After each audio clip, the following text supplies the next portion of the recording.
I'm here with Daniel Pacthod from McKinsey. We collaborate a lot together, IBM Consulting and McKinsey. And one of the great things we've just done as IBM with McKinsey is hosted a lunch for a number of CEOs to talk about generative AI. And so I'm going to ask you, Daniel, what were your main takeaways from the long discussion that we've just had? So, John, I think we clearly picked the right topic. I mean, after 3 days in Davos, this is perhaps the topic that is being talked about the most. Yeah. And I thought it was fascinating to have. We had 22 CEOs at our lunch. Yep. And there was a very open dialogue on kind of myth versus reality, what's happening, what's being deployed, ranging from, some telco CEOs who would say, listen, we've been using, Gen AI for more than 10 years in some of our support, call centers, et cetera, to, companies that were producing, industrial products that are saying, when you start to use Gen AI in physical products, you got to be a lot more careful.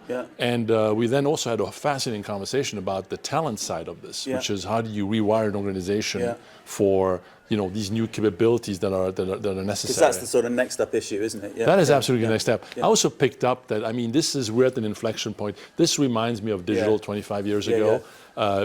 Some people were on the table, so is this like the invention of the steam engine or something like this? We're at the beginning of a massive inflection. I think a sense that this is going to rewire a lot of business processes. That also CEOs, you could see around the table, CEOs who play offense on this.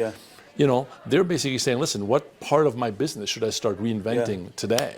And I reinvented with Gen AI with actually better outcomes. And then the thing that I thought was interesting is we didn't talk a lot about cost reduction.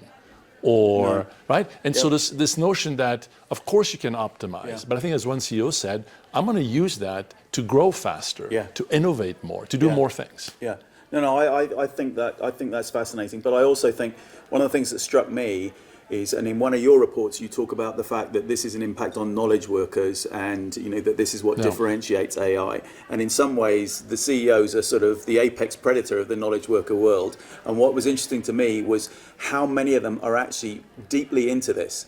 Whereas with some of the other technologies we've talked to them about in previous lunches, they've been sort of, their knowledge has been a bit sketchy. And at these lunches, they sort of said, can you tell me a bit, what it's all about? They know, don't they? They're on top of it. I also think in the last 12 months, this topic has made itself in the boardroom and in the CEO or the leadership C-suite. And I think it was interesting that also people said, hey, I need to keep catching up with my board. I need to keep my board up to speed on this. And then I need to really understand, this question about make versus buy.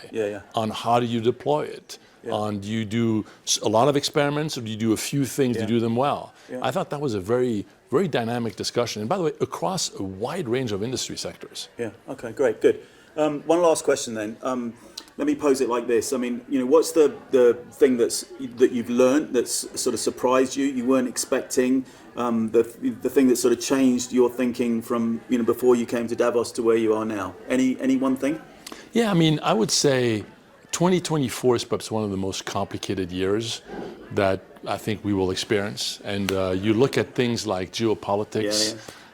We actually just published a globalization barometer. And when you look at this, you realize, the world is more fragmented. Frankly, trade flows are changing. We have 3 wars, 3 conflicts on our hands. But what fascinated me is this willingness of people across the private sector, the public sector, to connect, to talk, to exchange ideas, to say, you know what, we have challenges, but we got to stay more connected. And then I think, bubbling up at the top, there's big problems that we got to solve. Right? As you know, I'm passionate about sustainability. The climate, the energy transition is one of them. By the way, the adoption and the trust around Gen AI is another one. And so I think what surprised me is this coming in, you look at the headlines of the news, massively fragmented, more challenging than ever before. By the way, more CEOs showing up in Davos this year than ever before. And frankly, around the table with public sector leaders, government leaders, rolling up their sleeves and saying, hey, how do we actually make this, how do we create more connection? I thought that was a surprise. So you're actually surprised that there's, and optimistic because of the commitment to fix these problems is actually greater than you were anticipating coming in. That's a really good one, and that's one to be very positive about. So thank you, Daniel. Thank you. Thanks, John. Good seeing you.